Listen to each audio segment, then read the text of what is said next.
Bu ne kadar tutmuşsunuz? Deməli bu əclafı küçədə tutmuşam reis. Neydin de küçede? Patı satırdım. Patı?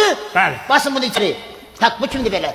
Reis bunu tutmuşam Gürcü restoranında. Məni nəyə görə saxlamısınız?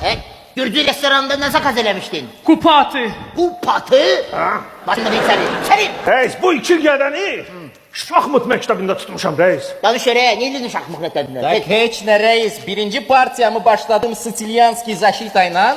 Sonra da bak buna pat koydum. Ne? Sicilyanski patı? Dünyanın içine bak.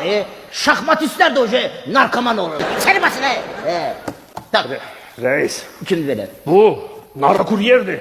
Aeroportda tuttum. Ölkədən qaçmaq istəyirdi. Para kaçmak istedin ne? Ay reis, nə qaçmaq? Mən müalicəyə gedirdim, sanatoriyaya, Truskavetsə. Reis qurban sənə bir soruş Truskavets hardadır soru. Harda yerleşir ha Turskayız? Ukrayna, Karpatı. Ha! Karpatı! Tamam. Basın bunu içeri.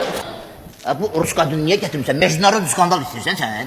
Reis bu müəllimədir. Uşaq bağçasından tutmuşam onu. Женщина, какой стишок ты рассказал там детям? Рыжий, рыжий, конопатый, Kanapatı? убил дедушку лопатой. Reis kanapatı, lapatı. Reis bu narkokuryer diye jackpot vurmuşam bu gün. Давай.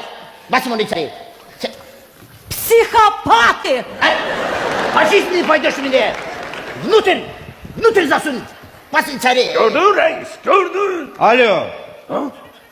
Наташа, ты где застрял? Уже полпата. Хорошо, когда будешь? Без паты пат? Ну ладно. Давай, iki defa patlat. Hayır, bırakın diyorum.